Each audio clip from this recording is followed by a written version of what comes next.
I do see only myself. Yes. Yes. Can someone else turn their video on so I can see if I can spotlight more than one person? Thank you. All right. Thank you very much. Okay. Once I'm on screen, I will also turn on my flashlights, but not for now. Okay. Do you have one of those Instagram rings, Rudolf, just for my knowledge? A lot of Instagram. One of those rings that you like put a bunny or what? No, they have these new things. If you've been near an electronics store, they have these special lighting rings. People who make their money off of Instagram seem to have. Do we now have 3 people on the spotlight? Brilliant. All right. Hey, Jason. Hannah, I just need to tell you one thing. Yeah. I don't have my interpretation. Doesn't work. It shouldn't be on yet. Oh, most of the time. I'm not able to access it. So just in case anyone asks me a question, or if there's, you know, any of the speakers not speaking in English? No. They're all speaking in English. Mm-hmm. It's just something to do with I use Linux, and there's something to do with the Zoom installation on my desktop, that it's an older version, and somehow I just still can't enable translation, unfortunately. Okay. Interpretation. Okay.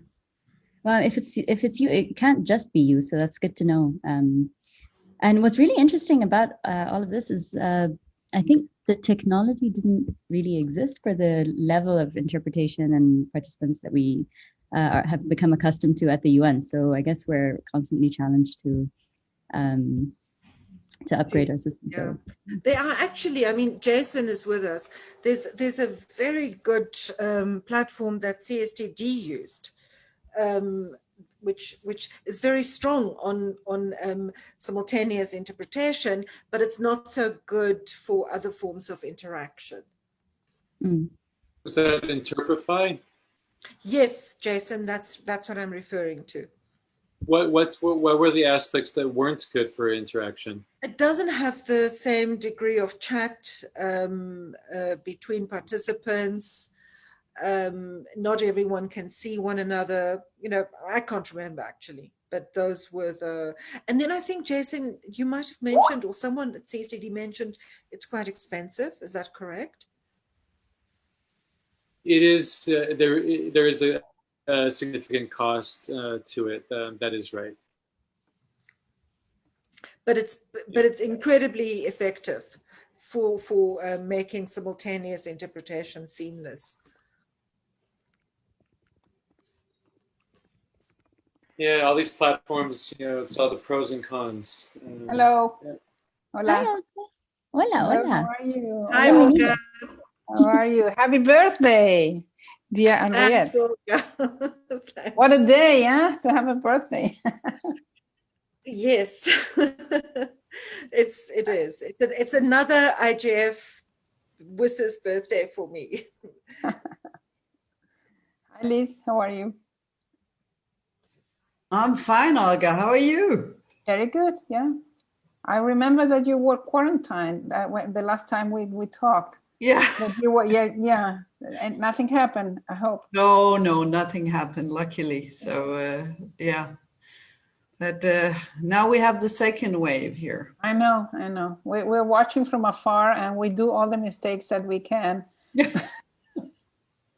We knew everything, but we couldn't avoid it. So all the people coming from Europe infected the locals. So we'll see. So I hope you stay safe. You all stay safe, and we resist. We have to resist. Yes. So what time are we starting? At 5:50 UTC, so that's in 15 minutes, Olga. Okay, I'll be back in a moment. Thank you.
Henriette, I believe your message is going to everyone.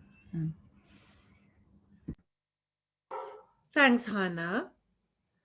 It actually allows me to select an individual, but then when I type, it goes to everyone. It's very dangerous. I mean, if you were going to compliment me on my scarf, then it's very welcome. It's a beautiful scarf. Thank you, Henriette. Thank you very much. To anyone who's just joined, we'll be going live in 12 minutes. Thank you. By the way, Hannah, I've been watching cricket. Well, it's finished now, but I watched quite a bit of the IPL in Dubai with my son. It's heated, huh? Quite exciting. Got very excited. Very exciting.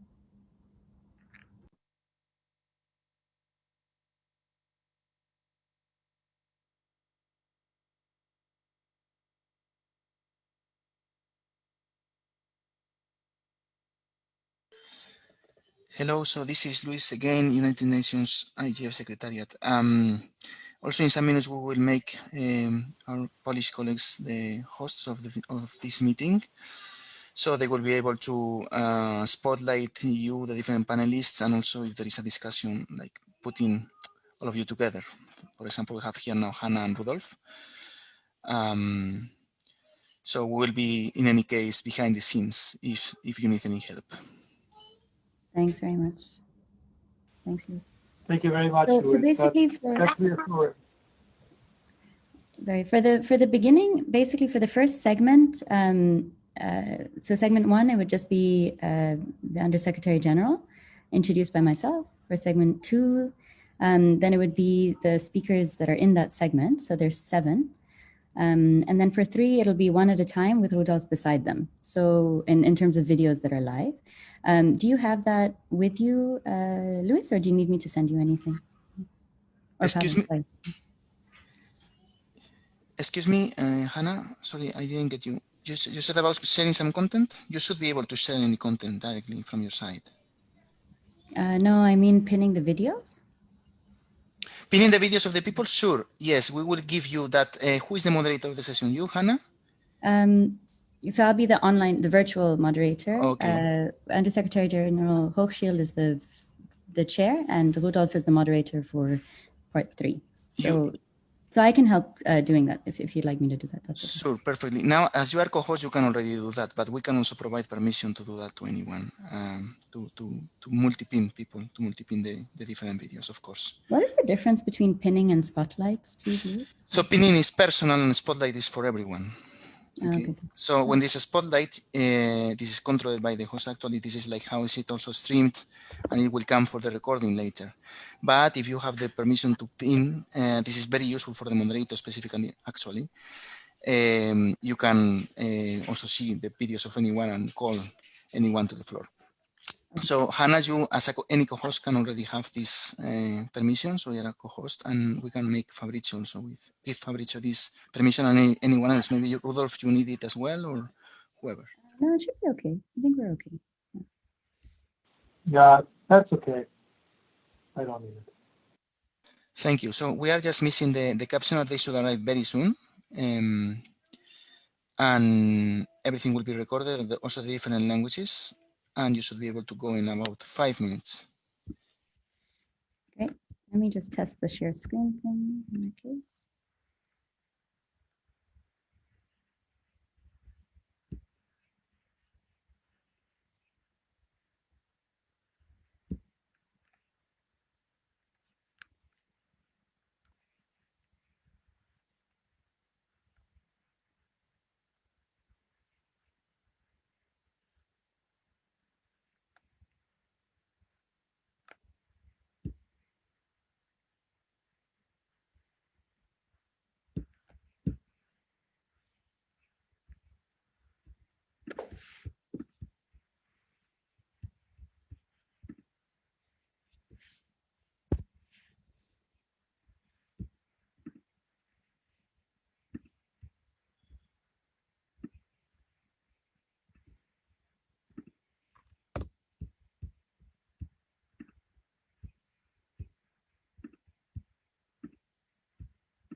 Are we good? Is that only the slides now?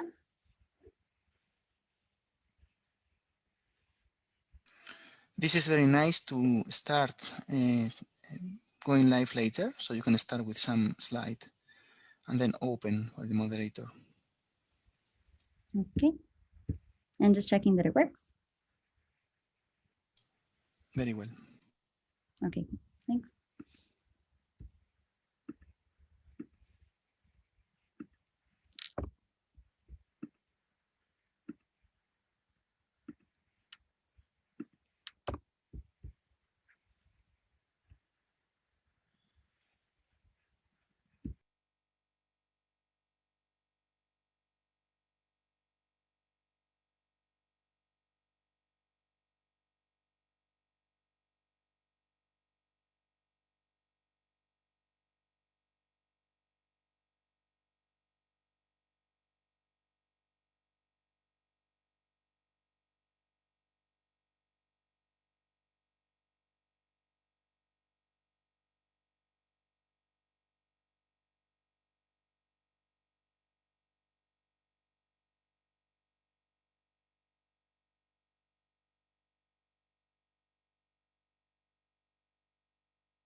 So we are going live in about 1 minute. Maybe you want to put that slide, Hannah, if that's fine for you.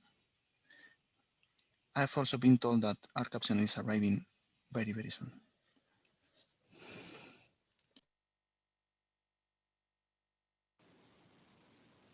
Anna, I think you still have to upgrade some of the participants. There's Sandra and Thomas and Lynn I've seen.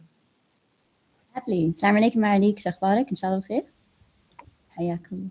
Walaikum salam, Hannah. Pleasure to be with you all here today. Thank you for joining us. We'll be starting in 5 minutes. Okay, perfect. Thank you.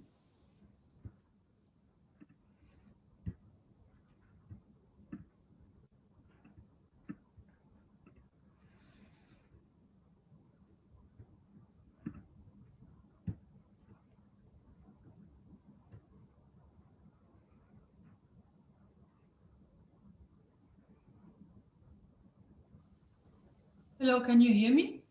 I can, Sandra, welcome. Okay, Very wonderful. nice to join us. Thank you. Hi, this is Thomas. I'm now also upgraded. Thank you. Welcome, Ambassador. Thank you so very much.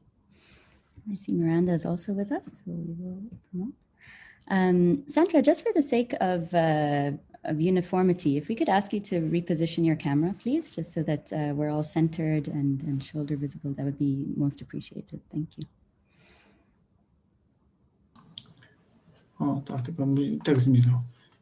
Hello.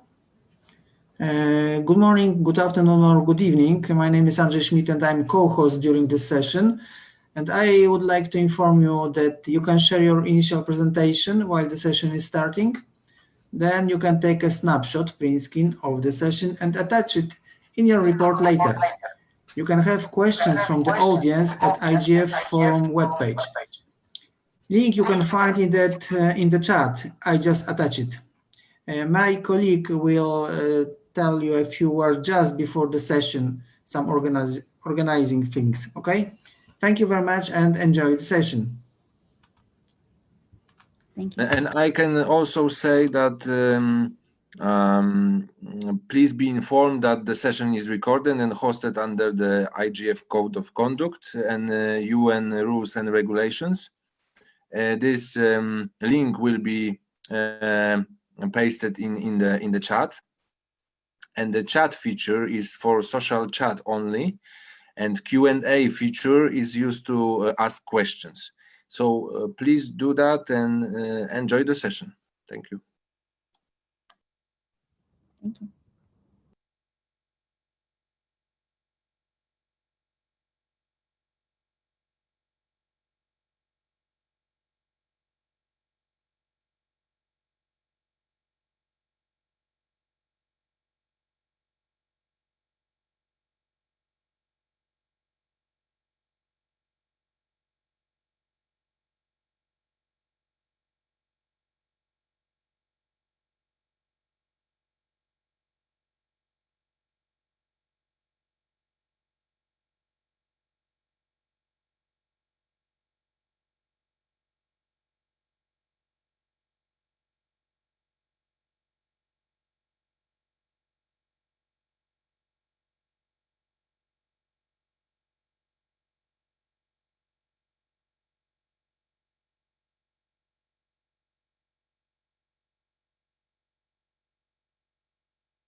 Welcome, Fabrizio.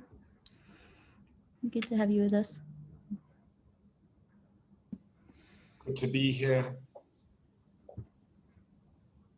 Nice to see you. Likewise. Thank you. I hope you're in good health. Absolutely. Thank you. Thanks. I hope everyone else is well as well. Thank you. I think we'll just wait another minute before we go live.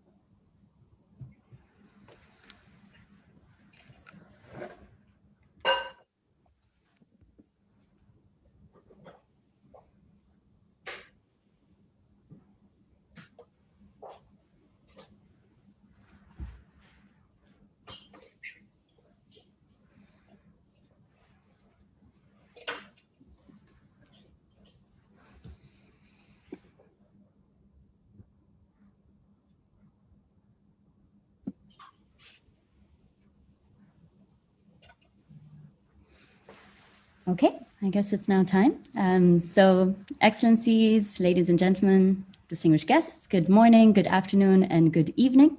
Thank you all so very much for your flexibility to join us today. We sincerely hope that you and your families are in the best of health at this time and stand in solidarity with everyone who has been affected by the global pandemic. Our conversation today could not be more timely or relevant, and we're very honored to be joined by a very distinguished panel.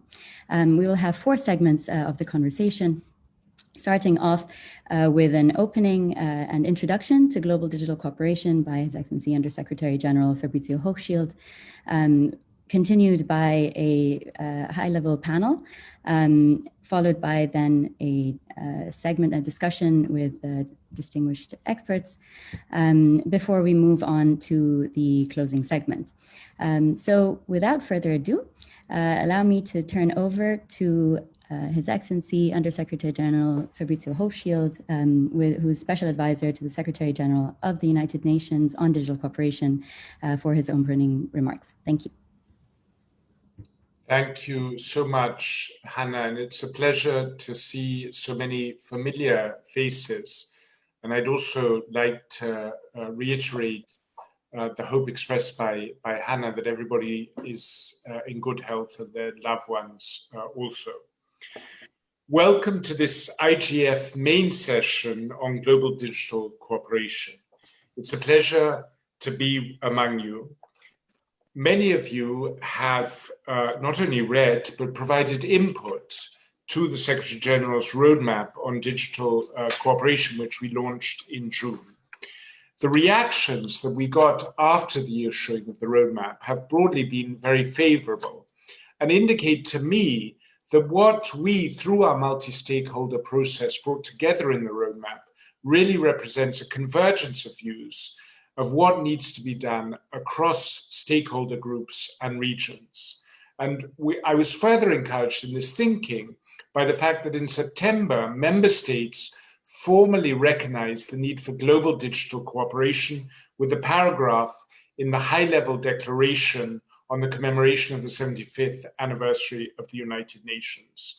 That paragraph explicitly calls for the UN to be a platform for all actors together to steer global digital technologies better towards serving the SDGs.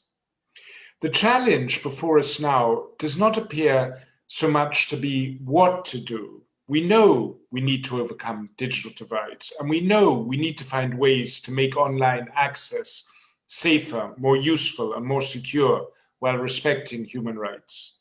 What is not so clear is not so much the what as the how. And while many efforts point to the how, there are already efforts ongoing that are very valuable, but they're not to scale and they're not always very well coordinated. And one example of that is the multiple efforts that are underway to include, to make the access to the internet more inclusive, especially of women and girls. And despite those many outstanding efforts, the statistics indicate that we're going in the reverse direction, that in fact, in terms of connectivity, the gender gap is growing rather than declining on the internet. What we do know on the how is that whatever we do needs to be done through a multi-stakeholder effort. And although there may be different strongly held views, a multi-stakeholder approach is essential. And the IGF in that sense is a tremendous platform. Indeed, we've seen this week as the sessions so far have been timely and insightful. And we're very fortunate to have all of you here now for this session, a truly multi-stakeholder representation. This session takes place as we consider how best to implement the Secretary General's roadmap recommendations pertaining to the global digital cooperation architecture. In addition to the IGF sessions that have covered specific themes like cybersecurity and digital connectivity, here we will discuss how to strengthen the IGF itself, advancing towards an IGF+. Many of you provided inputs that are reflected in the excellent options paper prepared by the governments of Germany and the UAE. A number of you also participated in the IGF MAG working group on strategy and strengthening, which provided a very useful response paper with further analysis and suggestions. In this session, we will consider several key policy areas that have emerged pertaining to global digital cooperation, namely inclusion and broader participation, accelerated cooperation, outcomes, high-level engagement, and communications and financing. Each of these will be essential in ensuring a more impactful IGF or IGF+ and a more robust digital cooperation system. We are very fortunate to have several distinguished high-level speakers here with us. And I would like to start with the topic of accelerated cooperation, with a question for His Excellency, Mr. Omar Sultan Olama, the Minister of State for Artificial Intelligence, Digital Government and Remote Work of the UAE. Excellencies, how do you think we can strengthen the cooperation among stakeholders, organizations, processes, and forums? Thank you, Fabrizio, and it's an absolute pleasure and honor being with all of you here today. It is a privilege that we are able to continuously meet together through these digital means and aspire change across different geographies. It's a very important question that you pose, Fabrizio, and I would like to be pragmatic and also try to answer it in the best way possible. I think in a world where we want to see accelerated change, where we are constantly distracted by notifications, where we are gratified by specific actions and specific pop-ups that come to us on these digital platforms, we need to ensure that the strategies and the roadmaps that we put are appealing to that kind of audience. We tend to like to go through discussions or put very ambitious goals that seem too far off. And unfortunately, as impact and as momentum slows down, people get less motivated, whether it's countries, companies, or even individuals, to continue the efforts. It would be important for us to break down grand visions and also big goals into smaller chunks and actually create incentives for people to go through every single step and milestone, the same way that they are incentivized, for example, to continuously use social media or continuously use specific digital platforms. The second is, it is also very important and imperative that we ensure that the goals are goals that are multi-generational. What tends to happen is sometimes we talk to one generation over the other, but what we can take from climate change, for example, and the action that was derived and created because of climate change, is that because it's a multi-generational issue and the young people are as involved as the older generations, we are seeing today an explosion of action across the world and activism trying to solve this important issue. So I do hope that we're able to put things in this perspective. And I also do hope that we're able to leverage both technology and the architecture of how technology today is being built to put the right roadmap for us moving forward. Excellency, thank you so much. And I think the points you emphasized, the 2 points about having achievable goals and not being over ambitious and thus setting ourselves up for failure. And secondly, ensuring that we have a generational approach that doesn't exclude anyone are 2 very important points that we will all try and bear better in mind. I'd now like to turn to His Excellency David Senge, the CIO and Minister of Basic Education of Sierra Leone, on the topic of inclusion and broader participation. Minister, you're acutely aware of the digital divide, and we know that while most of the developed world enjoys connectivity rates of 80 to 95%, in the least developed countries, connectivity is, for the most part, under 20%. How can we have the most impact in improving representation of least developed countries in global digital cooperation? Thank you, Fabrizio and Excellency and other panels, other members, distinguished members on the call. I think there are 2 ways to address this. One, I'll address it from what we're doing in Sierra Leone, and the second one is in an opportunity that actually exists and how we can take advantage of. You rightly mentioned that in a place like Sierra Leone, connectivity, access to internet, or internet use is around 20% or under 20% in many places. But mobile connectivity is above 80%. And the opportunity here is many of these communities are going from 0G to 4G directly. So all our mobile tech companies who are building new towers are not building 1G, 2G, 3G sites. They're going directly from a space that had no tower to 4G. So you have communities, thousands, hundreds of thousands of people who are going from never having been connected to having the opportunity and capacity to use data, high-speed internet. So we saw this and we knew this will happen, which is why to address this inclusion and opportunity, because inclusion is also bringing people who are excluded, but an opportunity for everybody else. We have an approach through our National Innovation and Digital Strategy called Mobile First. And mobile first and hybrid systems, hybrid technology systems. If we take a mobile first approach, it means how do we build solutions, applications, solve problems that everybody can have access to a phone. And now many more, there's going to be cheaper smartphones, and it becomes a question of not just connectivity, but how do we make devices available? How do we have $50 devices and that not every device has to be $500? How do we go from a $500 device that's our computer to a $50 device that can allow people to buy goods, to access health facilities, to be able to check up on their education and learning. And when we have mobile first approaches, it means then that we're able to include people now, not just who are able to use data, but who can also use USSD and SMS. Then we'll really take advantage of the 87% of the people who are connected.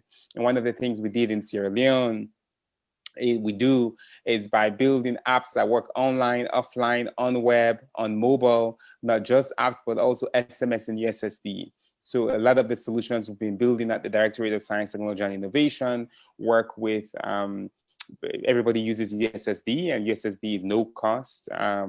And to go from not just low cost, but low cost use of government services.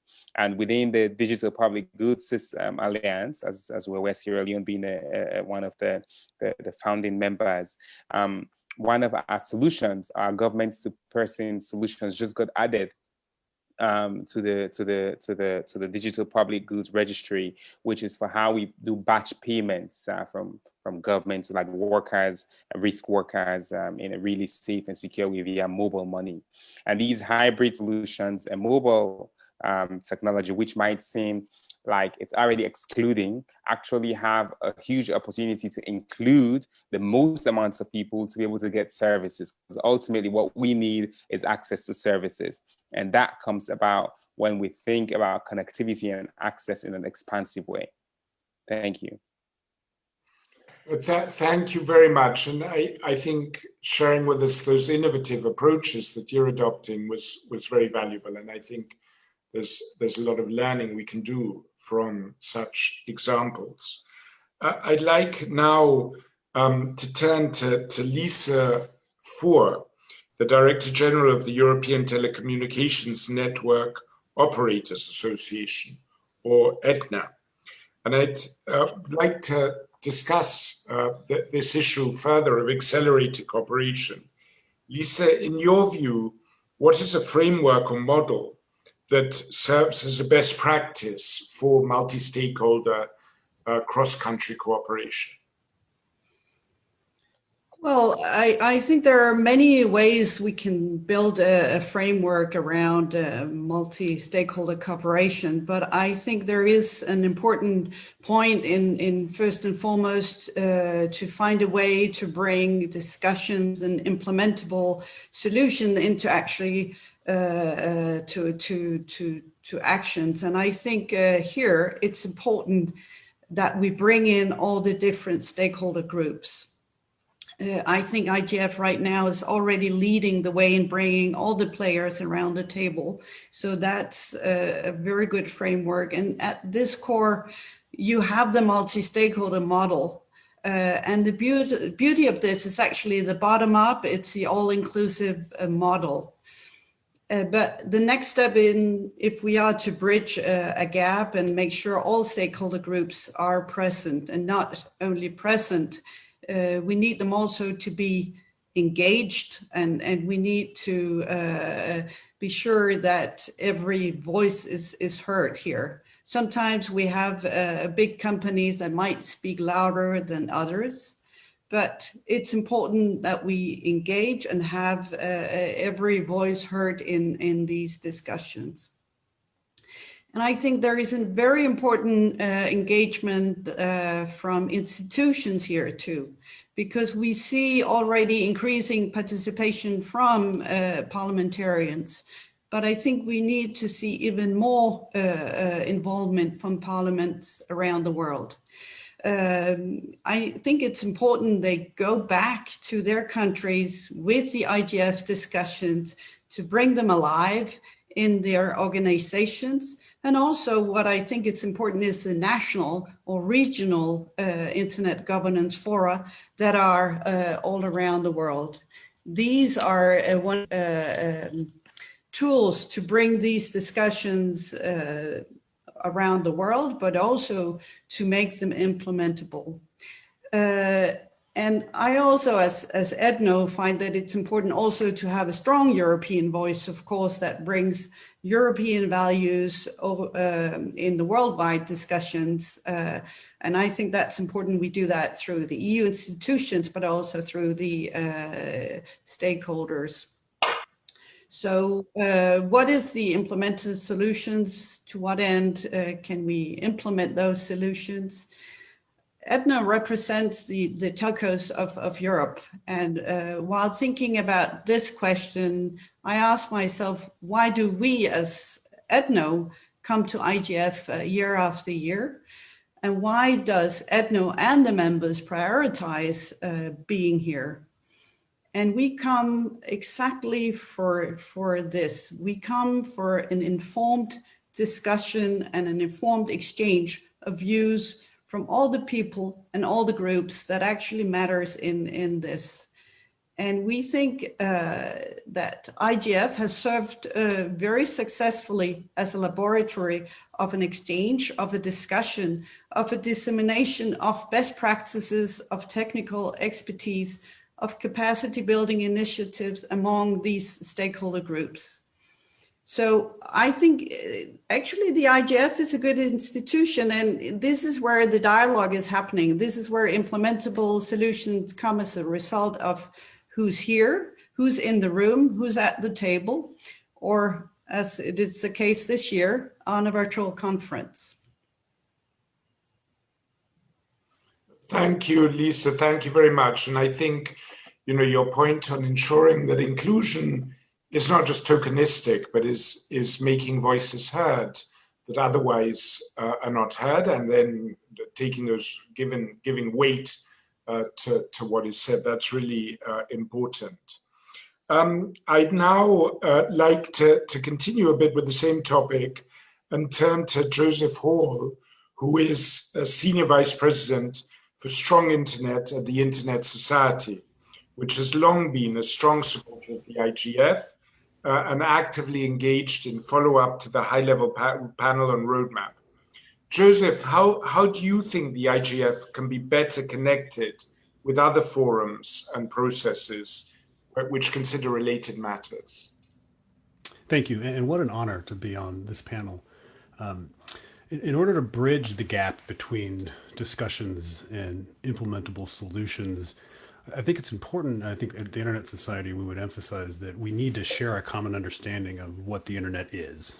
And this goes without saying, but the Internet is a pretty complex system from at least half of the planet benefits from. However, like any ecosystem, we must understand what makes it such a platform for communication, creation, innovation.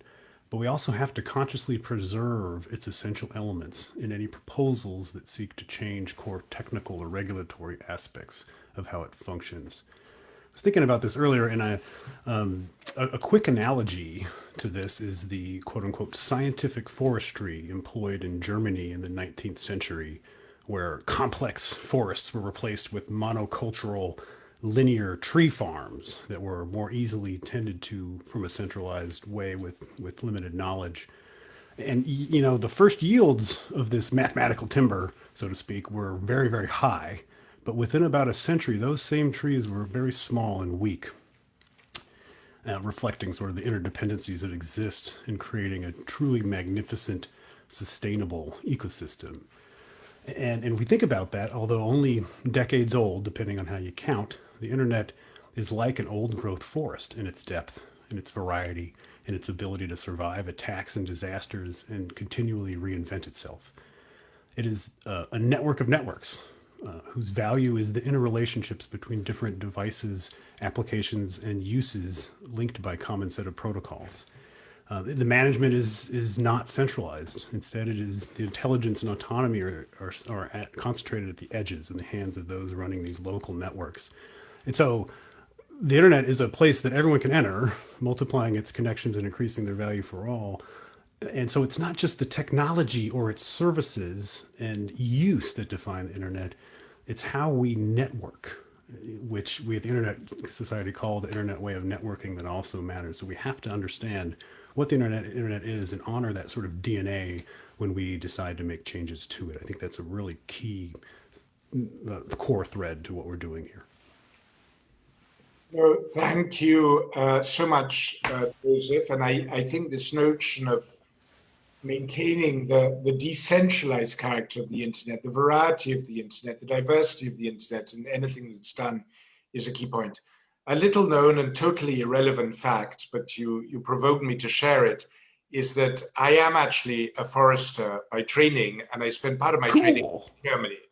And to be fair to German, and your analogy is very good, but to be fair to German forestry of today, they've long left behind a passion for monocultures and now do plant forests that are not linear and are multi mixed species. But I like the analogy and I'll use it. I think also, you know, like foresters, thinking not just whatever economic gains or social impact or political impact we're going to have today, but, you know, foresters think 50, 80, 120 years from now. And I think there's a legacy issue around the Internet that we also deserves greater attention. But I mean, you've provoked me now, but I'll shut up. Now, I'd like to move to our next speaker, Olga Cavalli, who is the academic director at the South School on Internet Governance. Olga, I would like to go back to the topic of inclusion and broader participation. In what ways could we improve meaningful participation of academia in global digital cooperation, especially, to the extent possible, academia from developing countries? Thank you, Fabrizio, and I want to congratulate the MAG and all the IGF staff for organizing this great IGF. I know how difficult it is to move from a face-to-face meeting, such a large meeting like IGF, to a virtual meeting, but I think it's going very well. I'm happy that it's spread all over the time, so I can participate in more workshops and main sessions as before. So I commend you for that. How can we make we learned in the IGF that we needed in Latin America a stronger leadership, that we realized that the leadership participating in IGF was low, was not informed. So what we started with the School of Internet Governance is creating a space, especially with a multidisciplinary perspective. So those who were trained in law could learn from technology. Those trained in technology, like myself, could learn about regulations and human rights and privacy and security and other things. There is still a gap in between universities and all what we are doing in the IGF, and it's up to us to bridge that gap. Many of us, I'm a teacher at the University of Buenos Aires, and let me tell you, I am the only one, and it's a very big university. It's the largest in speaking language in South America. I'm the only one following the IGF, and I talk about this with all my colleagues, and I talk about this with my students, and many of them have got engaged after I have get in touch with them and give them the information and the relevance of the IGF. But I think we still have a gap, especially in developing countries. So we could do things like partnering with universities to promote and to organize hubs, more active hubs. I know that the hubs are there, but we should have more active engagement with developing universities from developing economies. As I said before, we believe that a stronger leadership in developing economies is relevant for achieving the goals that we need for development and that the technology will bring. So I think we still have to work to make that gap smaller. Thank you for inviting me. Thank you, Olga. And yes, there is, I mean, we have to recognize that gap and be aware of it and not delude ourselves. And thank you for your efforts in trying to reduce it. We're also joined by Miranda Sissons, Director for Human Rights at Facebook. Miranda, from your perspective, what do you see as one of the greatest current challenges in digital cooperation? And what role do you see for the IGF in better addressing it? Thank you very much indeed. Salamu alaikum, everybody, and I'm delighted to be here today. I'm also inspired by the different kinds of things that the other stakeholders have said. I'd like to applaud the openness of the Secretary General's process on digital cooperation and say that actually in the roadmap roundtables that we participated in, it was itself a great example of the practical benefits of a multi-stakeholder approach. And that multi-stakeholder approach is essential to what we need to do to drive global digital cooperation moving forward. And let me echo the other speakers. We do see the IGF as an extremely valuable forum because it's uniquely democratic, and it has a vital role in helping drive the vitality and connectedness of this crucial policy conversation, which is how we work to ensure this messy network of networks, the internet, remains open, inclusive, secure, and responsive to the needs of our time. But from my perspective, and that of the human rights team at the company I work for, in terms of a challenge to global digital cooperation, one of the fundamental challenges is that the internet no longer has novelty value to many of us. And many of us are taking its economic, developmental, and human rights benefits for granted. But we shouldn't. The internet's development isn't linear, and neither is the governance development. It is not going to continue to arc towards open exchange of information, innovation, and expression unless we work hard to make it so. And that's particularly important this year. It's particularly important for this IGF because the realities of fragmentation are increasing rapidly. And they're caused by the efforts of some governments to segregate their internet, deploy arbitrary surveillance, weaken encrypted chat platforms, or enforce coercive data localization or sovereignty regimes. There are also many other centrifugal forces in play, but these changes are accelerating right now, and they do present a real threat to the open internet. So the Secretary General's roadmap is a good start because it recognizes that human rights exist online as they do offline. And in your connect, protect, and respect framework, I'd call attention to that whatever we do right now, we do have to give very strong attention to the idea that globally defined human rights have to be protected and respected in full. Because that rights regime is our strongest and most developed framework for promoting and protecting the best of our digital world and mitigating the worst of it. And to this audience, I want to remind you of Article 19 of the ICCPR, freedom of expression, Article 2, non-discrimination, Article 17, privacy from arbitrary government interference. So I spend, and many of the teams I work with, many of the entities I work with, spend many hours in practical work daily to defend those rights. And we hope that the increased due diligence and transparency that we are doing will be a rich vein of insight and accountability for all. But we do want to say, we think that the meaningful global cooperation this year and in the years beyond depends on a bottom-up, transparent, multi-stakeholder process. And we see the soon-to-be-appointed UN Tech Envoy as potentially playing a really important role in making that process a reality. Thank you. Thank you so much, Miranda. And I think it was very helpful to remind us that we should not take this great creation for granted, but work to conserve it. And it reminds me of something my former boss, Louise Arbour, who was a Supreme Court Justice in Canada, head of the International Crisis Group, High Commissioner for Human Rights, like to emphasize that the opposite of freedom is not the rule of law. The opposite of freedom is tyranny. And in the absence of the rule of law, that's where tyranny can easily prevail.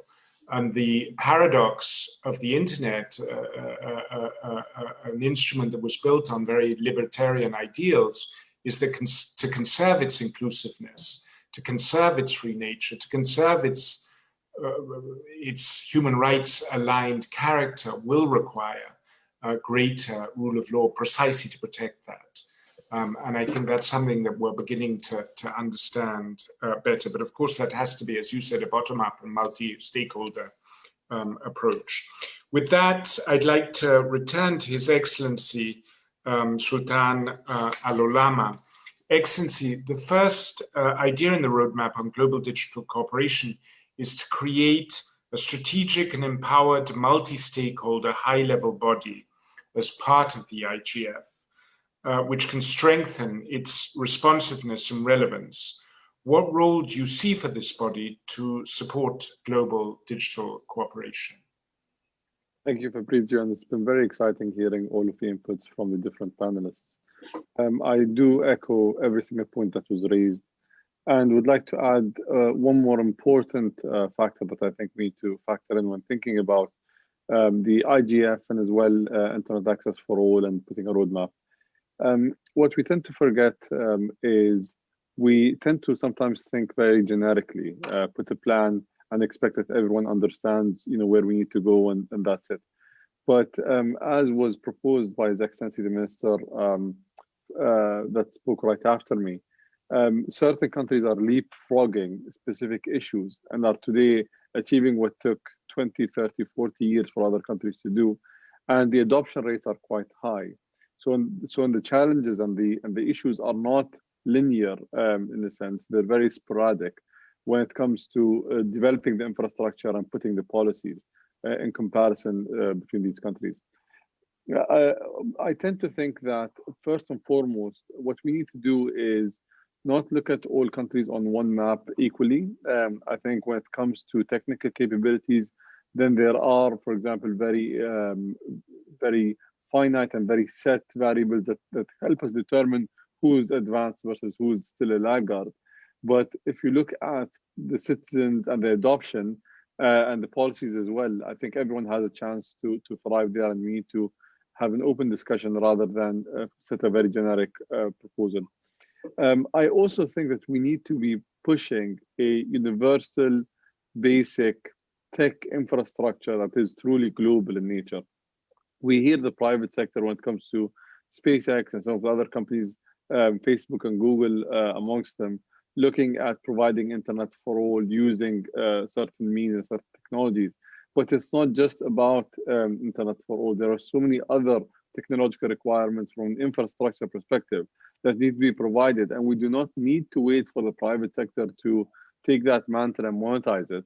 Sometimes it does require for governments and NGOs to come together and actually work on putting a universal basic tech infrastructure that allows for everyone to become truly tech savvy and be a part of this world and ensure that no one's left behind. No, thank you so much, and we admire the leadership you've shown and UAE has shown precisely for those ends. I'd like to go back to Minister Senge of Sierra Leone. Excellencies, how would you like to see the IGF better bridge the gap between discussions and concrete solutions?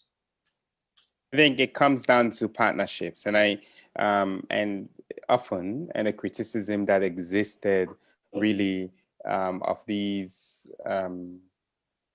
consortiums and conferences and meetings and forums before was that they did not lead to the outcomes that we all spoke about and desired. But I think since the launch of the activities this summer with you, Fabrizio, and the Secretary General on digital, we've seen that at every engagement, it leads to more partnerships. And more specifically, actually, with UAE, and I remember maybe 3, 4, 5 months ago, that conversation led to a set of bilateral meetings between Sierra Leone and UAE, and has led to ongoing collaborations now in actually building tangible experiences between our two countries. So these things are not just hypothetical. With the government of Norway, I think I have a meeting with the Minister of International Development of Norway next week, again, which happened along the sidelines of these conversations that we're having. And with UNICEF, there are incoming new activities that will be announced soon in the 4IR space, all linked to these digital public goods. So I think it really is that the right people, I think somebody had mentioned having the right people in the room, the right people having the conversation. So not just the right people mean people who are technical, people who can be policymakers, the policymakers, and who understand the problems that are going to be solved. And that link between the problems, the understanding of the technology, and the opportunity that exists can be the leverage that we need and the opportunity that exists for us to take advantage of the UN network and this global partnership and the globalization really that digitization and technology and the internet enhances. So I think it comes down to the right partnerships, strengthening the right partnerships, and demo or die, really just demonstrate, go test something. We can hypothesize all we want. The right ideas are the right ideas. Good ideas are good ideas. We can't over-theorize good ideas. We have to go test them. And the way to get results is by testing them, and we learn from them. We have the humility to test our pilots, and see what needs to be changed, what needs to be modified, what we can improve, and go back and do them. And then be open and generous enough to share that with the rest of the world. I think there are lots of good ideas and good pilots that are never shared back to the world, and are never shared on this opportunity. So it's the right partnership. Humility, generosity to share, I think, is what we need. I like that generosity to share, partnerships that are giving is critical. I'd like to now move and talk a bit about communications and financing. And I'd like to come back to you, Lisa. Can you tell me what additional sources of outreach and financing should be considered for the IGF? Oh, thank you for the question, Fabricius. I actually think the beauty of this question, and I agree, this is a really important question, is that I think it's part of a virtual circle. If we get the people and the groups that matters to join the IGF and in this room, we will actually have the discussions that are needed, the fruitful discussions that are important for all the stakeholders. And I think it's important we have the policymakers, the civil society, we need the companies, the technical community. We need them to take those messages and discussions home. We need them to be inspired and to implement them, because that's when you realize the value of coming to IGF. And I think the visibility and the support of the IGF, it really rests on the participations and the participants.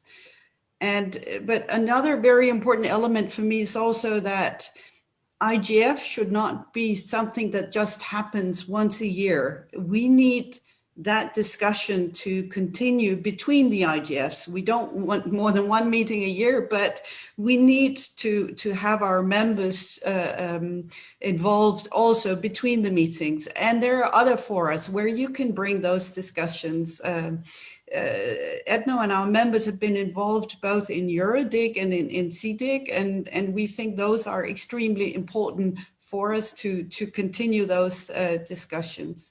And it's if we build on an ongoing discussion at the international, at the regional, and also at the national level, that we attract all the relevant stakeholders. And this is how we can actually remain attractive and continue to get the support that is actually needed for IGF to thrive. I think it's important that discussion is not just a one-off. It's an ongoing discussion that needs to be both here in IGF, but also percolated out into the member state or the states, sorry. Thank you. Thank you, Lisa. And I think your 2 points about trying to create a virtuous cycle where we get the funding required because people see usefulness in the exercise. And secondly, the point of the IGF not being a one-off annual event, but an ongoing process and an ongoing discussion, not necessarily with a multiplicity of meetings, but through enhanced networking and dialogue are very important. I'd like to come back to Joseph now and would like to ask you what additional methods for concrete policy recommendations you would like to see tested at the IGF. Thanks.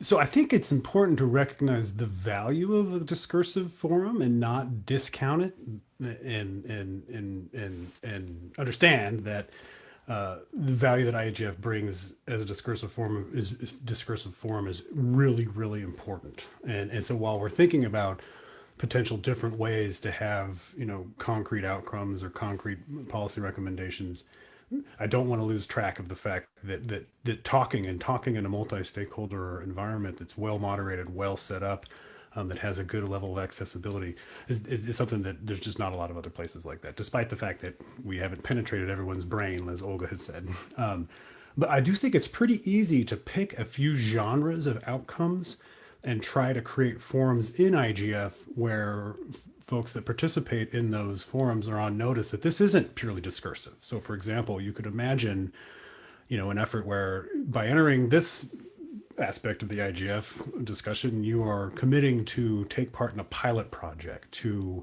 commit some funds to fund some additional research that may be informed by the discussion that happens. So I don't think that's hard. What I do think we'd have to do is come together and think about what are the outcomes that this multi-stakeholder environment particularly values or wants to see more of. Do you want to see novel forms of networks out there? This is the kind of stuff we do, so sorry to be a one-note thing. Do you want to what are those? And so I have some feelings for what those are, but I think that having a session that actually talks about different outcomes and how to set up the rules in different IGF forum to focus on those and let people sort of know that, like, for example, we're expecting you to make changes to your business operations by spending some time with us. You have to set that up pretty well for people to play, right? But I think that we can get to that kind of a thing. Sorry to speak so fast. No, Joseph, thank you. And I think your emphasis on not disregarding the value of the IGF as a discursive forum, but is very valuable and very important, and we should record. But I think we also have to beware not to establish a sort of dichotomy between either a discursive forum or one with outcomes. I mean, hopefully we can combine both. And I don't think outcomes are necessarily contrary to maintaining the very valuable discursive character of the IGF. Olga, if I could turn to you, in addition to the creation of the multi-stakeholder high-level body, how could the IGF boost its high-level engagement and then hopefully through that impact? Very good question, and I think the IGF has been the source for so many interesting activities, like the schools of internet governance, regional IGF, national IGF. So I think it has a great potential. I still think there is a gap, as I said before, with universities, but I think it's still a gap with other regional and also global activities that do not address exactly what the IGF is doing. So the MAG and the high-level the high-level body could find ways to contribute with content. And I like what Liz said about doing activities in between the different IGFs. It's not only one time a year activity, but it's a process along the year. So the MAG and this high-level group could partner and be in touch with regional and national activities, and then send some documents, send some input, perhaps partner with some experts that can participate. Now that we have learned that the distance doesn't exist for participation, we organized the school virtual last month, and we had many experts from all over the world and 500 students. So we now know that we can count of experience and knowledge from all over the world and from all over the experts. So let's profit on that, and let's profit from what we have learned with this pandemic, that participation is not limited. Now we have learned, and let's do that with exchanging the IGF experience into other existing processes, schools, regional IGF, national IGF, government activities, government meetings, technical meetings. Thank you so much, Olga, and it's good to have a reminder of just what the IGF has led to coming into being through its activities. Miranda, final question. What type of outcomes would you like to see from the IGF in the future? Oh, that's a big question. I think what from my perspective would be extremely valuable is to take this discursive frame and absolutely run with the idea that the goal should be to make it easier for stakeholders with limited budgets, power, expertise to make their voices heard in this valuable discursive process. And that the IGF should be convened in various regions taking place outside of Europe. And that there should be an active process, a thoughtful process of considering the value of examples of multi-stakeholder initiatives, such as the Global Network Initiative, which in our experience has developed into a valuable and impactful resource for many kinds of stakeholders. So not diminishing at all the discursive value of the forum and the process, but also thinking, how do we design in this multi-stakeholder sharing of knowledge in an intentional way? Because as the Freedom House Freedom on the Net report in 2020 argued, the best way to stave off the rise of cyber sovereignty is to restore confidence in the legitimacy and the efficacy of the existing multi-stakeholder model.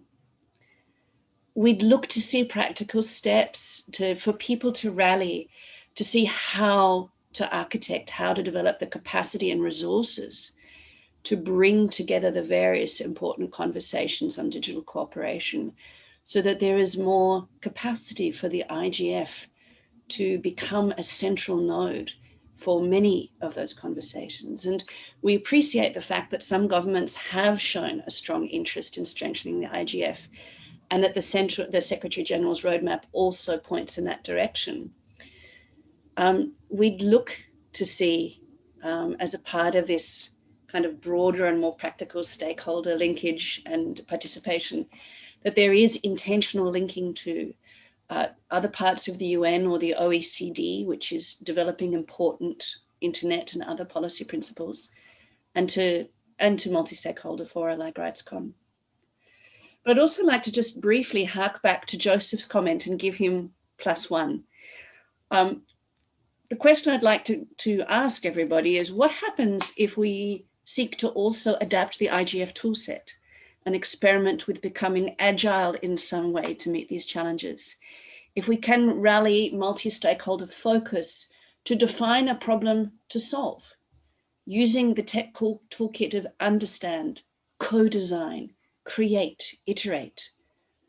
What can we do? What experiment could we run now and humbly to provide rapid value now for this unprecedented time of COVID and for this unprecedented moment of regulatory action? I'll stop there. Those are thoughts rather than comments, but I hope they're useful. Miranda, a lot of interesting thoughts about how we can use the technology to try and formalize an experiment better, and in particular to get more road grip with this multi-stakeholder approach. I think those are very valuable ideas, and I think we all hope we can move in that. I'd like to thank all of you that spoke for the brevity and outstanding inputs. I think it's been a rich discussion. This concludes this segment of our discussion. I'd like now to turn over to Rudolf Griedel, who is a member of the Multi-Stakeholder Advisory Group and a co-champion of the high-level panel recommendation on global cooperation architecture. Rudolf will moderate a dialogue now on these key areas. Rudolf, over to you. Thank you so much, Fabrizio, and also from me, good evening, good morning, good afternoon to everybody, distinguished guests, speakers, and panelists. I am also very honored to be the moderator of this expert session. We have already had a very good discussion on the diverse questions concerning the way forward in the architecture of the internet governance, and I'm very pleased to continue this with renowned experts. My first question would go to His Excellency Thomas Schneider, who is the Ambassador and Director of the International Affairs at the Swiss Federal Office of Communications. And he has been around in the internet governance scene for quite some time, I would say from the very outset, at least from the Business Forum. So Thomas, for you, the question from your experience and all the networks that you have been in and you are still in, how can we manage this aim of an accelerated cooperation? How can these different stakeholder groups, organizations, and fora come together, break the silos, and even better work together? Thank you, Rudolf. Can you hear me? Yes.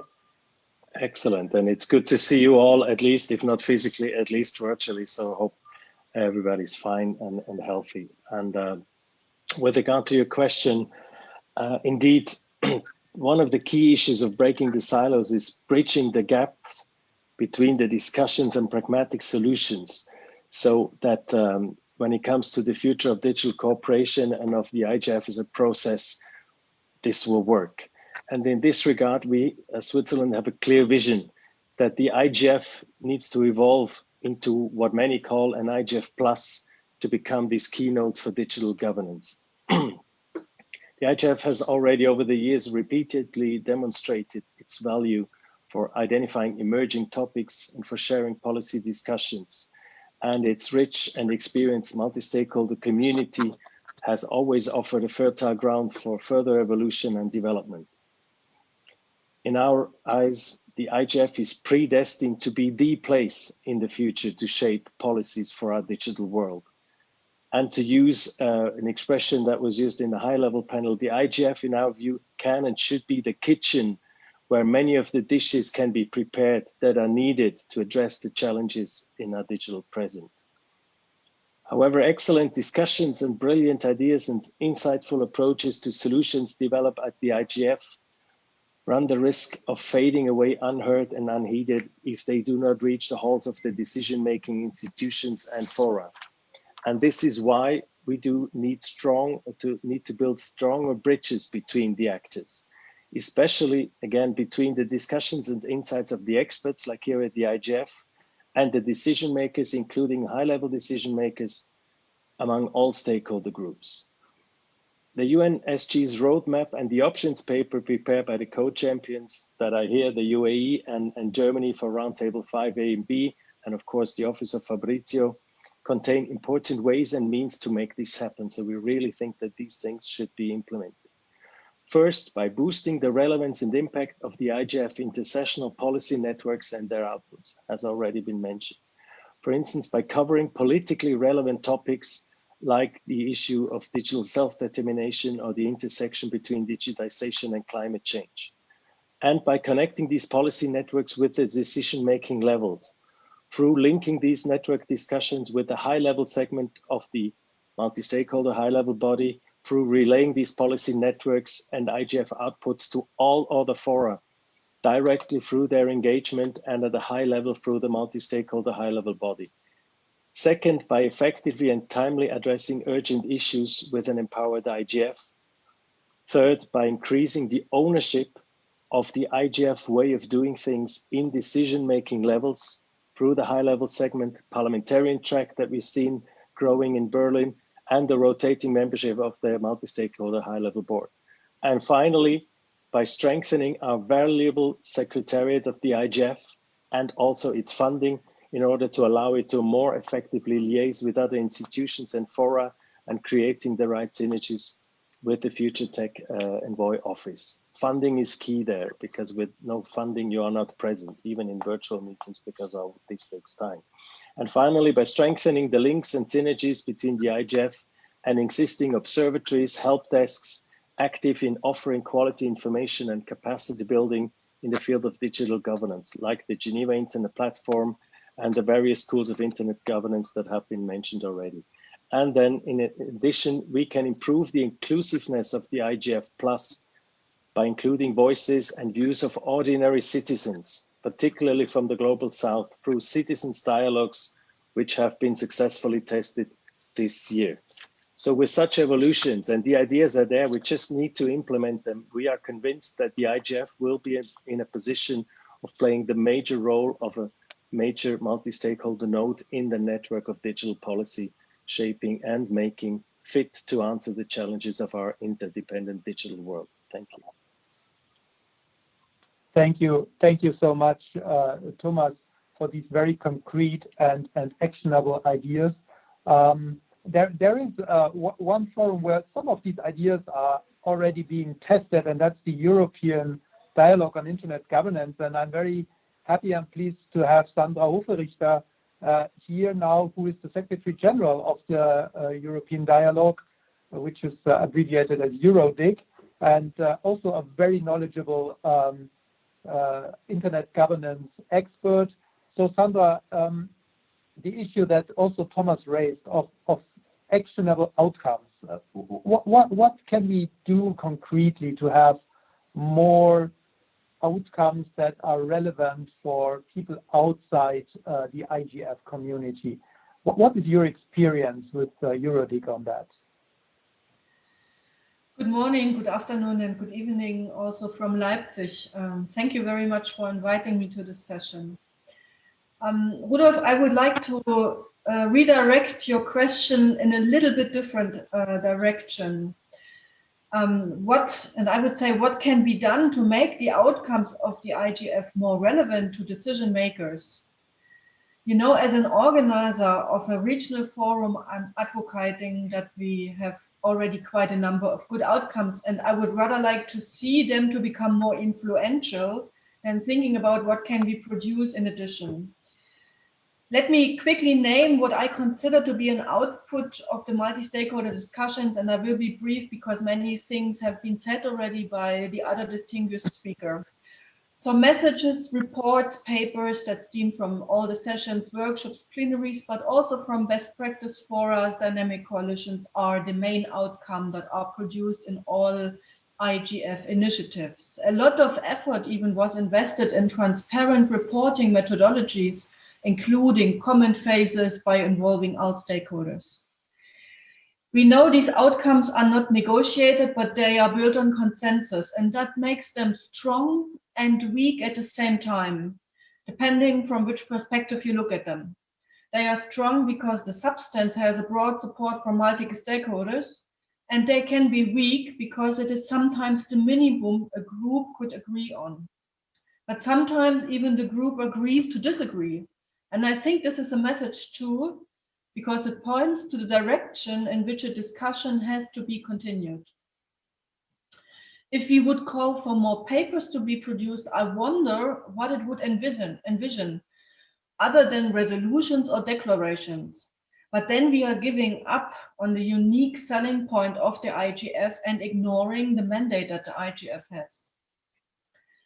A second output is the input that participants gain from the IGF, and I think that's totally underestimated.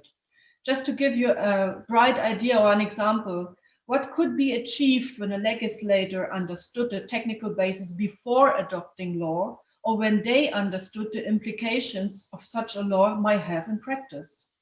On the other side, it helps when someone from the technical community understands the constraint of an elected legislator and the relation between code and law.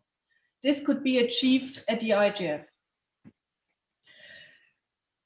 The third output is the global societal debate. We need to have this societal debate on methodologies, values, risk, challenges, opportunities in order to build a sustainable digital future. Without broad consensus, we risk to damage and fragment our network. A fourth outcome is the publication of transcripts, videos, reports, messages. There is meanwhile a huge repository of knowledge, and many PhD students and researchers are referring to these sources, analyze it for their research, and I think that's also highly underestimated. Fifth, involvement of young people. I think we pretty well in this regard. Youth programs are always on the agenda of many IGFs, and many youngsters that started in such a program became high-level experts later on. The sixth is the tremendous growth of national and regional IGFs that can be considered as one of the most significant outcomes of the IGF mandate. To give you a number, as of 2019, there were more than 120 initiatives located in all 5 regions of the world. This proves that there is a desire for multi-stakeholder discussion in all parts of the world. This all happened with very little resources and often on a voluntary basis. We now have to place all these achievements on a more solid fundament in order to add more building blocks on the future. And the question is, with an IGF Plus model, what can such building blocks entail? I understand that many of the things that I have just mentioned of the outcomes cannot be measured. And I'm also, as an organizer of a regional IGF, constantly thinking what can be done from our side to become more visible and more relevant. First and foremost, I think we can improve on the communication on our outcomes. Just look at how it is reported on the World Economic Forum or on climate summits. We have to get there, it's possible. But in some respect, this involves also hard lobby work, something this community is not really familiar with. But it's normal in other industries too. We currently just don't have the resources to do so. And secondly, make sure our messages, our reports are really understood. And I'm saying nothing new here, that capacity building is key. And Olga elaborated already a lot of why these things are important and what is in place already. Third, we have to narrow the gap between the level of discussions and the decision-making level. It just started with the involvement of parliamentarians. And we must win this group as a constant contributor to the IGF. And we can help them to connect with each other, to exchange on their experiences. They just reiterated their willingness during the parliamentary roundtable on Tuesday. And it's our task to guide them through our sometimes complicated participation processes. Sandra, I don't want to break you, but we have to look a little bit to the clock.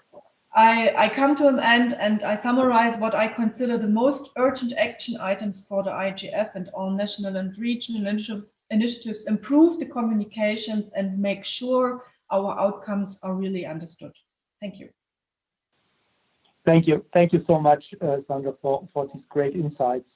And I'm now turning to Burkhard Barr, who is a broadband commissioner and an advocacy specialist focused on the promotion of sustainable digital development, ICT infrastructure expansion, and investment through collaboration and multi-stakeholder partnership in the Middle East and the Africa region. He's also the CEO and a board member of Samena, Telecommunications Council, and he has several high-ranking tasks within the ITU.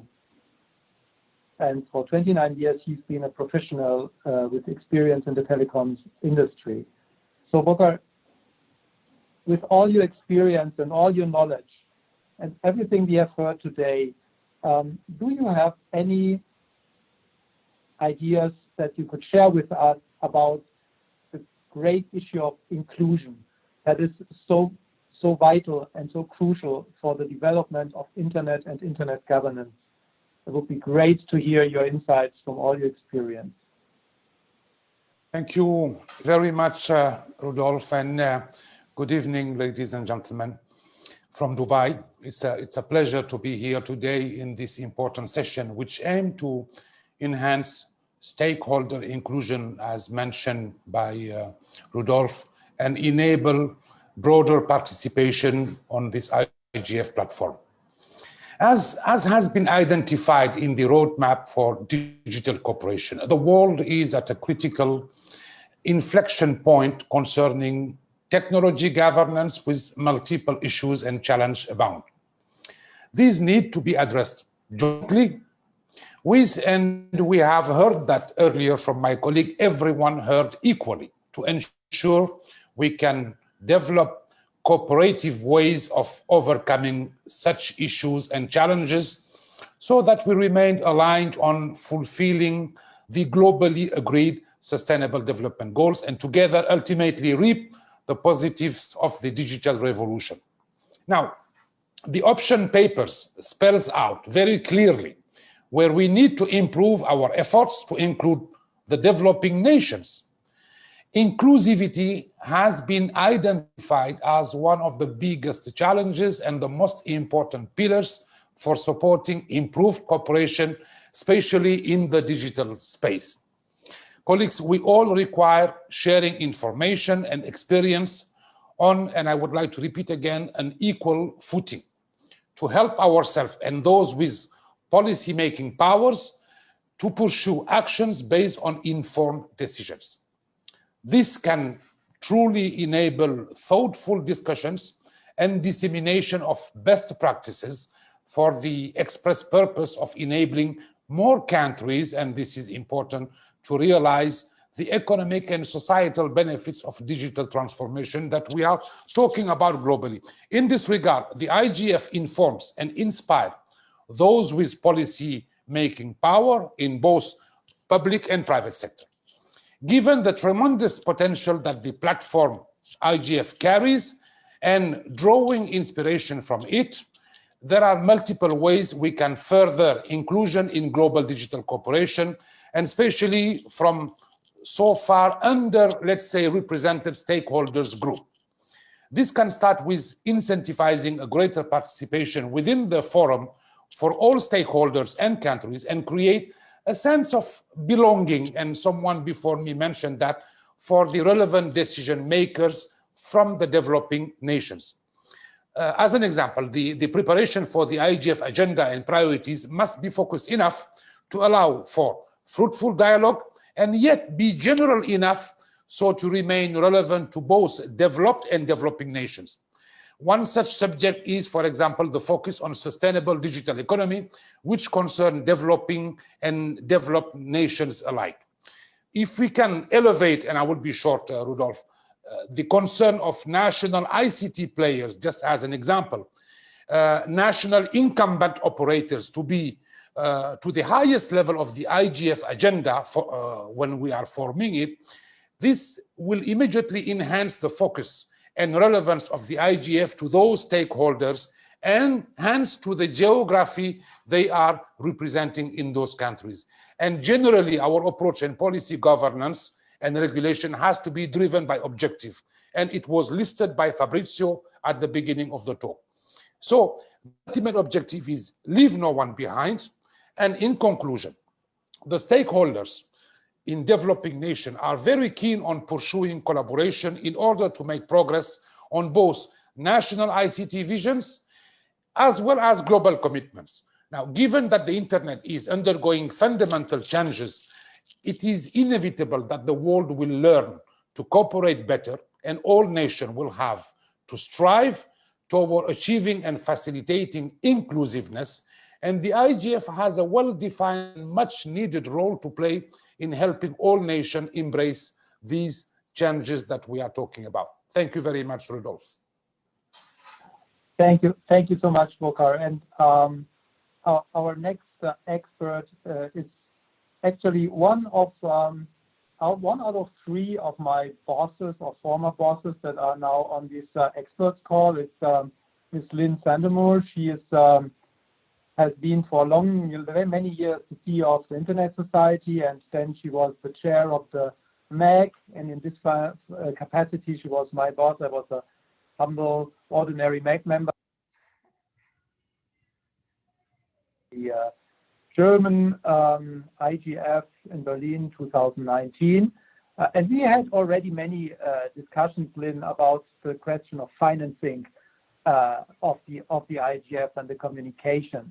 So with all your experience, what are your insights and your ideas about this very crucial and critical topic, which has already been raised several times this evening? Thank you, Rudolf. And one of the pluses of being part of a multi-stakeholder process is there really are no bosses. we're all in it together as equals. I mean, I will just come quickly to the point where I support so many of the comments that have made, in particular, Thomas and Sandra and Volker's comments here with respect to the things we could do to improve the IGF's attractiveness, if you will. The IGF community has been working on all these problems and issues now for a very long time, since its very first days, in fact. So many elements are pre-positioned. We have a great idea what needs to be done, good ideas of how they could be done, who we would reach out to. Partnerships are certainly central to so much of what we do. The one thing we lack still consistently is finances to support the resources to do this. We have lots of outputs and they could be strengthened, they could be improved, primarily, I think, in how they're communicated and how they're kind of aggregated and then ultimately shared. But again, we lack the resources to do that. And most of you will have heard me say this before, you know, the IGF gets a tremendous amount of support from a very small number of governments and an even smaller number of private sector companies. And, you know, I think to some extent, there's not a great enough appreciation of the benefit of these deliberative dialogues. The problems we're all grappling with are complex, they're nuanced, they differ by societal and cultural and geographic. They differ by any individual's understanding of those particular topics and their own contextual environment. So it takes time to really understand and pull apart those key components. But I think that's not recognized well enough. Maybe it's coming more to that point. If I look at some of the work of Mission Publique and even some of the Stanford deliberative processes, a lot of what the IGF has done and is trying to do. But we really need to break the back of the financing problem. And I think there are some elements to do that. The IGF MAG had a working group on financing. We're restricted somewhat by our UN affiliation and some of their own financing requirements. But I think there are ways to get through those. Transparency helps.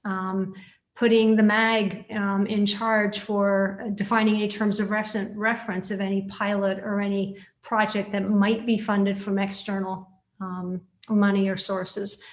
Making it a central part of the IGF's policy activities at any point in time. All those things would help bring more attention, more funding, more outcomes. And I do believe there are ways to do that that would not endanger any kind of UN rules or protocols, would ensure that they weren't captured by any specific special interests. Again, transparency, putting the MAG in a very significant responsibility position would help that. The World Economic Forum has some models that I think would need to be adapted for the IGF, but are also good learning experiences for how we could bring in more support, more resources, and more funding. I know we're a little short on time, so I will stop there.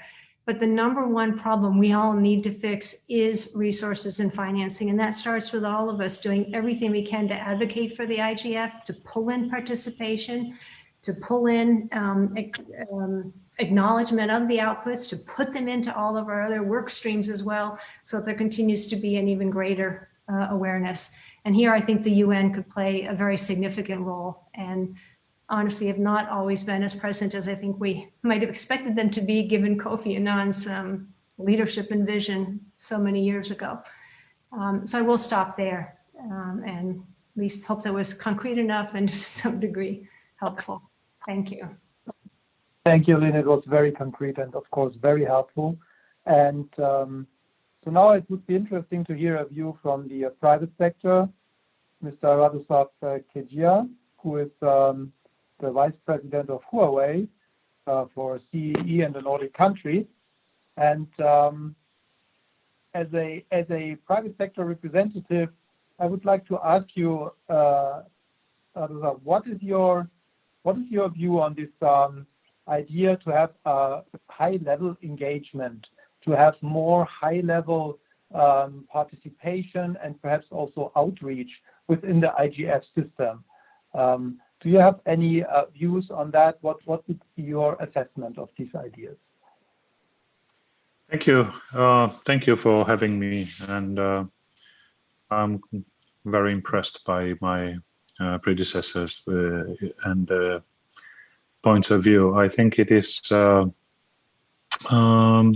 very good question, and I think we should start with several points. I have put them down to some extent to make my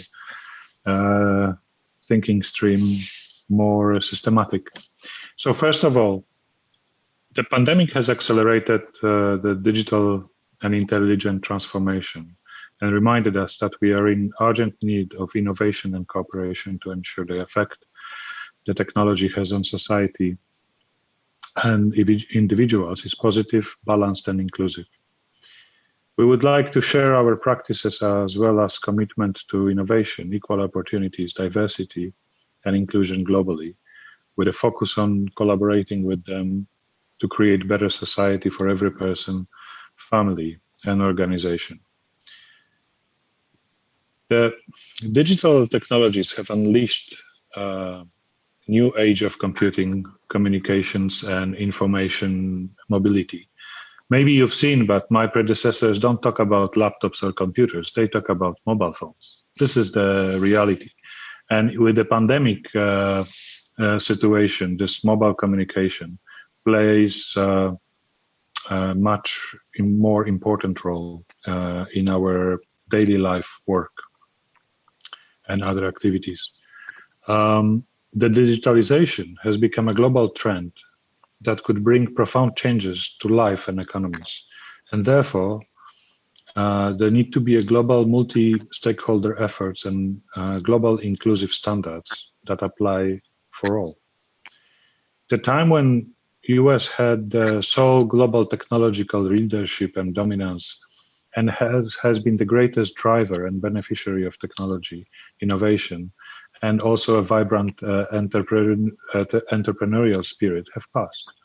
Inclusive cooperation in the digital sector across all the regions and balanced competition that bring more opportunities have become significant more than ever. As we are living in all the more connected world with blurred boundaries, attempts to undermine global cooperation in the digital sector or attempts to exclude certain stakeholders from the markets should be prevented in order for all of us not to bear the costs of this exclusion. In addition, we continue to work with industry partners to build a more inclusive and sustainable industry ecosystem, with a focus on driving progress towards the UN Sustainable Development Goals. As we create a digital and intelligent world together, we are bringing its benefits to more individuals, homes, and organizations. And today we need to accelerate this global digital cooperation, seizing on the opportunities that are presented by technology while mitigating the risks, so that the progress towards achieving the goals by 2030 can be made collectively. Huawei stands ready to help the countries, its societies, and our partners around the globe to harness the power of technology and innovation. And we welcome the cooperation with all the stakeholders and are committed to fight all types of exclusion around the globe. My predecessors were talking about the differences between the developed market and developing markets. And I think this is very important to keep in mind that there are different ways of looking at the importance of the digitalization in different parts of the world. But it means that we have to come together and harness them, looking at them from a different point of view. And I think this is one of the opportunities for IGF to play this role of having a global view and including everyone in its organization to address the challenges that are coming from different angles and different dimensions. What I wanted to also mention is that, hearing my former speakers, that the existing digital cooperation architecture has become highly complex and diffused, but not necessarily effective. And global discussions and processes are often not inclusive enough. This situation is exacerbated by the lack of common standards and rules for the global digital architecture, which makes it especially hard for developing countries, small and medium-sized enterprises, marginalized groups and other stakeholders with hard-hit economies by the pandemic, limited budgets and expertise to make their voice heard. And also in those difficult times, you see, we are all embracing the fact that we can communicate between each other without being very closely to each other. And it became part of our life, whether this is in the forums like IGF, whether it's in our work, whether it's in learning, whether it's in medicine. This kind of communication becomes a new normal. And we have to have standards, how to make it simple for the organizations to adapt to the technological baseline that will allow everyone to use this technology in a unified manner. And my predecessors were talking about the governance, and governance doesn't mean limitation. Governance means setting up the standards and basic rules that everyone can follow. For example, certification of certain technologies, or set of recommendations how to prepare the technologies in certain areas, regardless if it's economical area, educational area, geographical area, to be used on the same way. I was about to finish, actually. Thank you for for having. Thank you so much, and I'm very sorry, and I also want to apologize to the next speakers that I have to exhort them now to be concise and short. Henriette, you are my current MEC chair, not boss, I heard, and you are the birthday child of the day. So happy birthday from me and everybody. You are somebody who has been working on internet governance issues for a very long time, and you are one of the most outstanding experts in Africa and Southern Africa, and also member of the Internet Hall of Fame. So my question to you would be, coming from the multi-stakeholder community and being in this community, what do you think about this idea of a high-level engagement, of new high-level ideas that we would perhaps need in the Internet Governance Forum Plus that has been on the table for some months now? Thank you, Henriette. Thanks very much, Rudolf. I want to talk, just briefly before I talk specifically about that, the particular multi-stakeholder high-level body, just a little bit about the challenges of digital cooperation, because I think it's not easy, and I think we need to take that into account. Firstly, the scope of cooperation. The internet and digital technologies don't exist in a parallel universe. So the challenges that we need to address are more than digital challenges. They involve working with more than just people in the digital sphere. And so that makes it complex. The scope of cooperation is quite vast. Secondly, the quality of cooperation. I think we know already from 20 years of working on this, in this, through the WSIS process, trying to find solutions, that meaningful cooperation and partnership is not easy. We heard this from previous speakers as well. And multi-stakeholder engagement takes up more than just putting people from different backgrounds around the same table. It needs revealing differences, dealing with interest, working through these interests to build lasting partnerships. And then thirdly, inclusivity. And I think we just heard the previous speaker talk about this as well. And we talk a lot about cooperation and being inclusive, but I think we use it quite loosely. How do we develop the kind of targeted inclusivity? If you're dealing with hate speech, how do you make sure that the people that are impacted by hate speech, the people that perpetrate hate speech, that facilitate it, are together? So this is complex. And then fourthly, I think sustaining cooperation. It takes time. It takes institutional capacity. And we've heard that from previous speakers as well. So to talk specifically about the multi-stakeholder high-level body, I think the IGF needs to evolve. I absolutely do. And I think connecting more effectively with leaders is part of what we need to do. And I think this body can help to achieve that.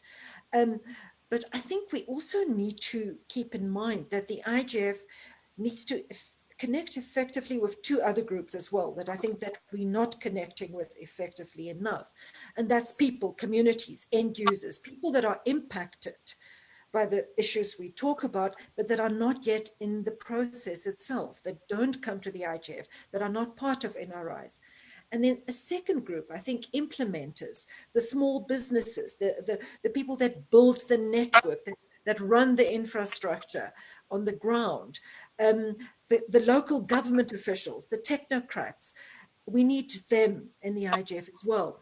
And I think when we invest in this multi-stakeholder high-level body, we need to invest in it in a way that strengthens the credibility, the legitimacy of the IGF, but not in a way that affects that strength of the IGF, the primary strength of the IGF, which is its bottom-up nature. We need to continue to invest in that at the very same time as we invest in better interinstitutional leadership relationships.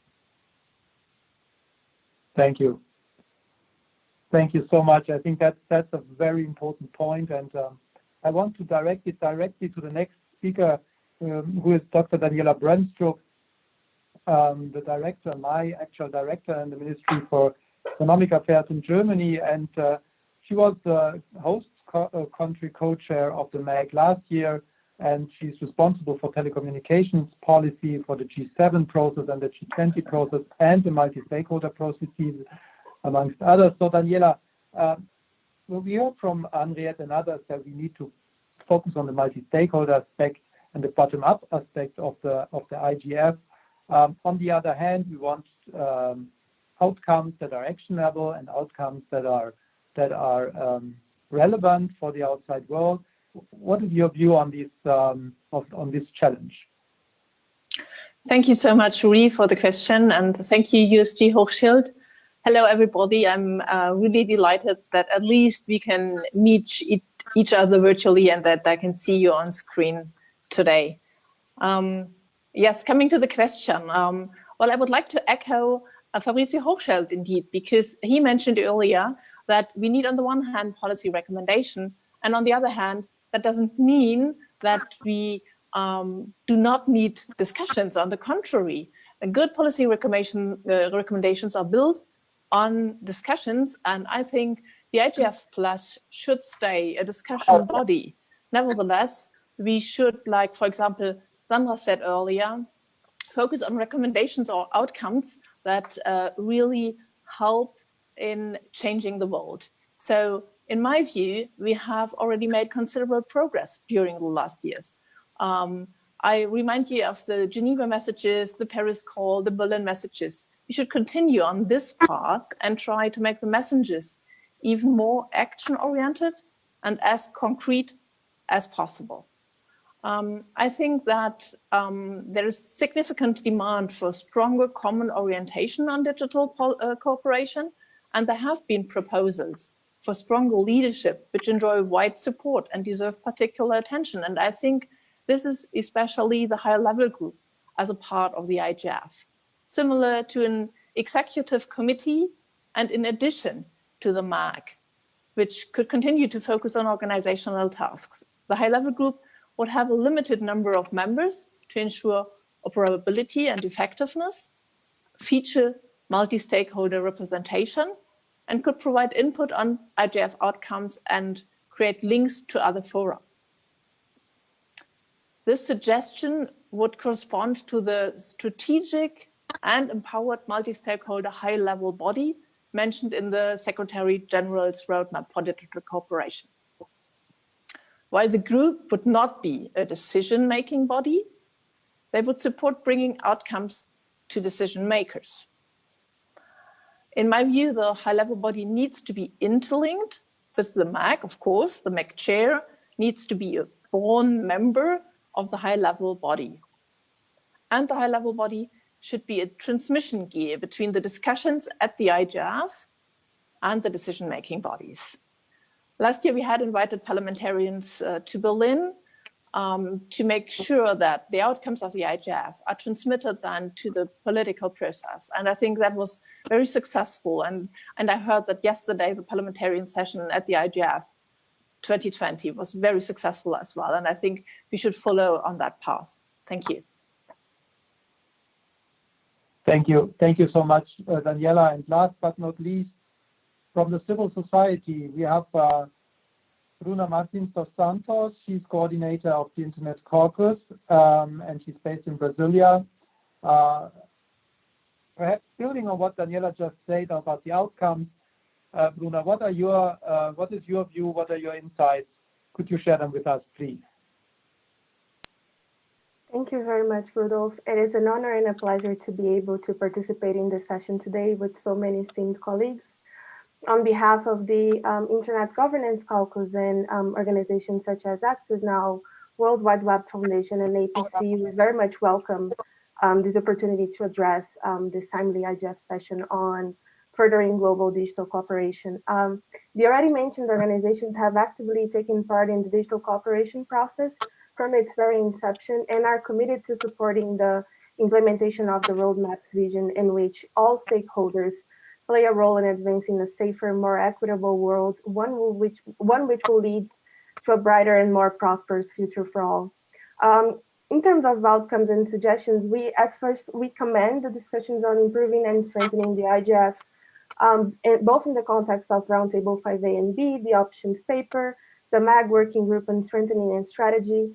But when it comes to enhancing the IGF's mission, we agree that it's key for this space to attempt in facilitating an even greater range of outcomes and promote a broader range of discussions with all approaches. Additionally, we commend and welcome the IGF 2020 call for voluntary commitments. But jumping on to our recommendation, I think I would highlight three. First of all, the need for stronger links between the IGF Secretariat and the Office of the UN SG and the TAC envoy and the IGF as well, in order to ensure higher visibility for this forum and better coordination with various other UN processes and projects. We likewise agree that both the appointment and eventual office and work of the TAC envoy should also be grounded in principles of multi-stakeholder dialogue and transparency. Any possible discussions on reforming the IGF should take into consideration existing structures through improved documentation process, better integration of the intersessional streams such as VPFs, dynamic coalitions, as well as the national and regional IGFs in order to foster the development of more concrete outcomes, and also more inclusivity in the parliamentarian track that has already been mentioned here. We would also like to see an improved communication of the final messages to national parliaments and also the community as a whole. Last but not least, we would like to point out that this process should not create or should avoid creating duplications with the existing MAG or the processes that are already underway. And we should retain this primary role of the MAG as a representative multi-stakeholder body. And just to finalize my intervention, I would say that the IGF should remain inclusive, open, gender responsive, and keep the multi-stakeholder nature of which has been its hallmark over the past 15 years. Thank you very much for this space. Thank you so much. We are already 5 minutes over time, so that leaves me with nothing else but giving back to you, Fabrizio, and thanking you all for your valuable contributions. Thank you. Thank you so much, Rudolf. And I was listening to that discussion with great interest and many important points shared there. I'll be very brief, but I have to mention something within the time constraints, and I hope the person concerned won't get upset with me. But if I'm not mistaken, today, in fact, is an important day, not just because of this discussion, but even more so because I think it's Henrietta's birthday. So I think we're all fans here of Henrietta, and I'm not sure if we would, we might actually scare her away if we tried to sing happy birthday together. But I know we all join in wishing her the best and a wonderful year ahead. As we conclude, I would like to invite each of the high-level speakers we had at the beginning to make a quick 50-second commitment on how they will contribute to global digital cooperation, including a stronger IGF or IGF+. So I think, sadly, His Excellency Minister Sultan Al-Ulama had to leave us, but I'd like to go to His Excellency Minister Senge. Over to you, sir. I think for me and because I sit as Minister of Basic and Senior Secondary Education and Chief Innovation Officer, my commitment is clear, is to support what the UN is doing with these digital assets, and particularly with the digital public goods. I think I remain committed as one of the Alliance, the Digital Public Goods Alliance founding institutions, and our government of Sierra Leone is focused on ensuring that we can use data, we can use technology that we can share, that we can engage with to transform national development. And these assets have to generally be open, and they have to be used for driving impact in our countries. And in Sierra Leone, for us, it is focused on human capital development, which is education, security, and health. And that's what we need to do and are committed to. Thank you. Thank you so much, Minister. If I could now go to Lise. Well, thank you. And I think this dialogue showed that it's extremely important to discuss the future of the global digital cooperation. The two panels showed a high level of engagement, and there were many commonalities including, we talked about inclusion, we talked about dialogue, and also defining the differences in the different stakeholders, which I think it's important. But the underlying point from my side is there is a strong commitment actually to the internet and to the multi-stakeholder model. We as ETNO support it. We think it's important all is involved, and it's a vital dialogue. And we actually think that this year exactly showed the need for a resilient internet, and it took a greater importance than ever. So we will continue to come together as a part of the global community to ensure a robust, open, secure, resilient, and accessible internet for everyone. We're here to continue the dialogue, not only with IGF, but also with Eurodic, with CDIC, on the national levels too. So we're a strong supporter. We think that dialogue must continue. Thank you. Thank you, and thank you for your contribution to making that dialogue continue. Joseph, over to you. Yeah, so at the Internet Society, we can commit to working through our community. We have chapters in over 120 countries, including recently Bosnia and Herzegovina. And through our foundation, I can't speak for them, but to make sure we fund things that make sure that we have a stronger and a bigger internet, one that's more inclusive, and fundamentally through our projects, which include, I won't bore you about them, but please check us out, internetsociety.org, including things like a whole project around end-to-end encryption and the Global Encryption Coalition, and where those issues overlap.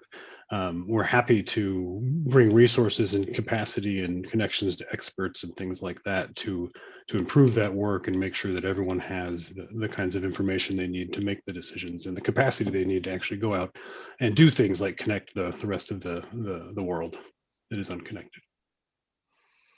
Okay, thank you, Joseph, and we hugely appreciate the activism of your organization. Olga, if I could go to you. Thank you, Fabrizio. I think we're facing challenging times. Economies will suffer.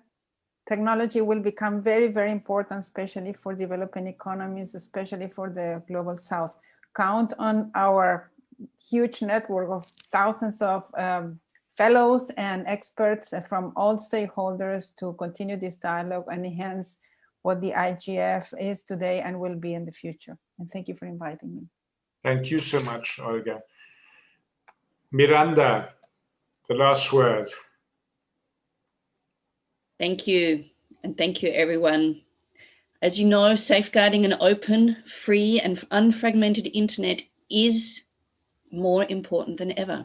The responsibility lies with all of us, and we at Facebook, and I and my team, are committed to preserving an open and secure internet that allows for information to flow freely and that enables an environment for sustainable innovation, economic development, and freedom of expression and association that creates a more connected and cooperative world. We're doing that every hour of every day. Thank you. Excellent, thank you, inspiring words.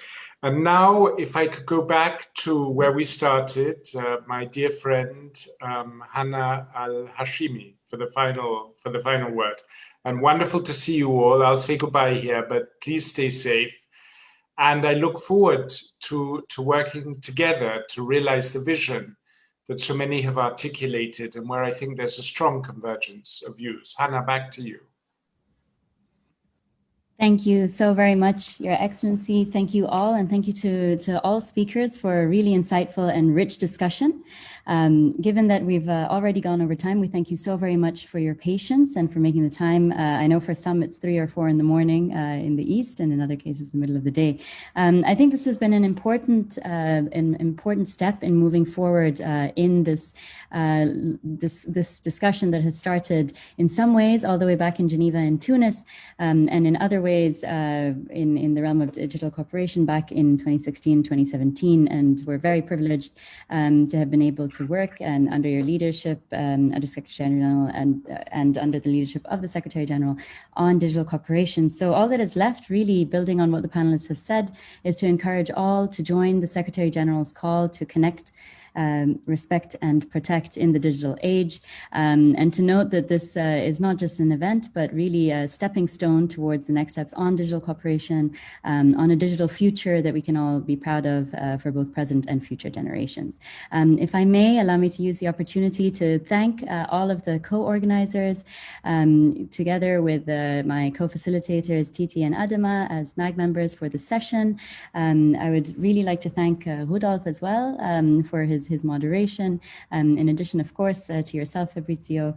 And I would like to thank all of the participants for the active engagement. I would also like to give you a little bit of homework, which is, of course, to continue your work in supporting the IGF Plus and in supporting global digital cooperation in all of your respective domains. This is not something that any one stakeholder group or any one country or person can do by themselves. And so we very much rely on all of you to be a part of this mission going forward. So thank you so very much, and see you on the internet. Take care.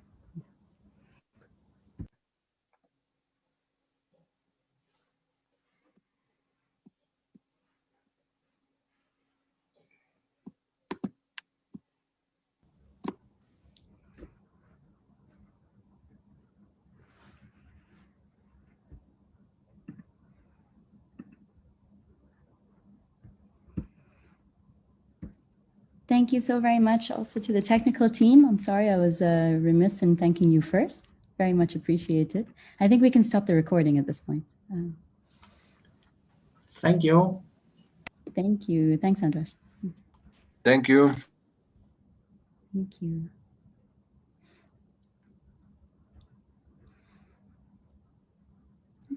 To all of our interpreters as well, very much appreciated. I was listening in on some of the languages in between, and really it cannot be an easy job. So thank you for that.